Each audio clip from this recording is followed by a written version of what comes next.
How do you get credibility to supersize your business, whether you're the man or not? Our idiom, our expression today, our phrase is the man. And it became popular, and it dates back to 1918, but it actually dates back to before then. It became really popular in the 1950s with respect to the underworld, or people using it as code for police, for wardens in a prison, for law enforcement, for the boss, for the powers, the oppressing powers that be. But prior to that, in 1879, Otto von Bismarck used it to describe the British Prime Minister Benjamin Disraeli by calling him the man, and some other things in that, but I'm not going to go there. But as a sign of respect, meaning he was really awesome and powerful. It also appeared in the Hebrew Bible. The man was used by Joseph's brothers to describe the viceroy of Egypt, who was ironically Joseph. So it's been around for hundreds and hundreds of years, used in one form or the other. It's one of those idioms that can be confusing because it can be used as a kind of a derogatory, oppressing, negative connotation, or it can be used to really revere someone who is an expert, who's an authority, who's a guru, who's awesome in an area. I don't know how much people use the man today, especially when some of us are not men, but we're leaders in our business and leaders in our industry anyway. So how do we gain the respect, gain the credibility, gain the trust of people in our business and our industry to grow and supersize our individual businesses, whether we are in fact a man or not? You don't have to be a man. I don't know. It's really interesting to me that women and things are considered a minority when there's actually more women in the world than there are men. So I think culturally things are going to be changing. But for right now, the man is an expression that's been around for a very long time.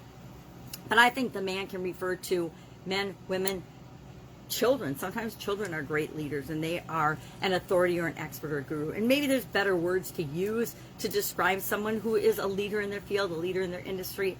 But our idiom today is the man. So that's what we're talking about. So how do you currently gain respect and trust in your field, in your industry, and especially in your business as you're trying to grow and build your business? It's pretty hard to grow and supersize a business if you don't have trust, respect, and authority, or aren't an expert or good at anything in particular. I mean, jacks of all trades seldom are the man, unless you need somebody that can do all kinds of things, be a jack of all trades, and fix everything around your business and your house. Then they're the man with respect to being Mr. Fix-It.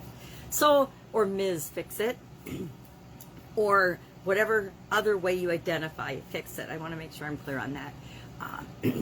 So, how do you do that? Number one, you lead by example. You set the example for people by actually becoming knowledgeable and being an expert in your area of expertise. In the business that you choose to practice, you actually are an expert in that industry, or you have some type of skill or ability or expertise that other people respect and look up to and require to grow and build your business.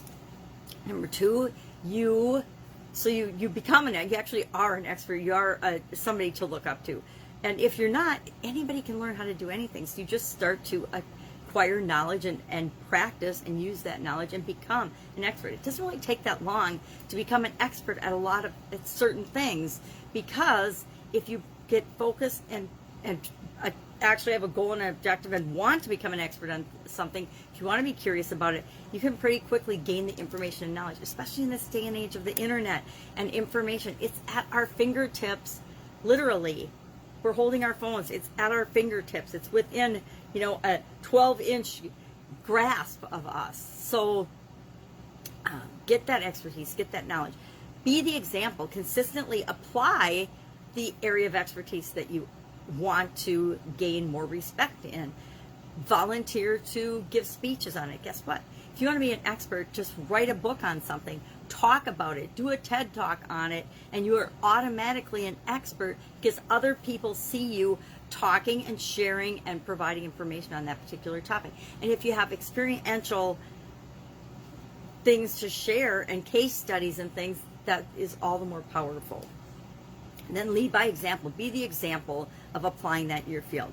Also, you can teach other people about the things in your field. You can go to conferences now that COVID's opening things up again. You can go to conferences and networking events, and you can actually speak about and teach about and talk. And you don't have to be the formal speaker. You can just talk to other people about the topic. And amazingly enough, all of a sudden you'll find that there's a crowd of people around you as you're speaking from your experience on a particular topic, whether you're the actual speaker at the event or not. So I would love to know, how do you go about creating and maintaining credibility? I guess this all is street cred to me. It's like, do what you say you're going to do, demonstrate that you can do it. I guess do what you say you can do, and do what you say you're going to do is being consistent. Be consistent with your knowledge and your wisdom and sharing that. So how do you personally, share in the comments below, go about establishing, creating, and maintaining credibility, trust, respect as a leader in your business and your industry? Love to have you share some ways that you do that, and I will think a little bit more about how I do that. Mostly I create content and I share information. I create courses and write books and share as much information as I possibly can. Obviously I do videos every day. So how do you do it? Share in the comments below, and I will of course be with you tomorrow with another interesting leadership idiom. We're doing leadership idioms for the rest of the month. And some of them, I like this one, the man. They're a stretch for me personally to think about, well, how does the man apply to me supersizing and growing my business? But that's the whole point of the exercise. All right, go out, have an amazing day. If I can help you in any way, ask in the comments below. Otherwise, I'll be with you tomorrow. Another interesting idiom on leadership. What does it mean? Where does it come from? And how might you use it in your business, in your life right now? Remember to share how you get credibility right now for your business, so people see you as the go-to leader of your business and industry. Take care.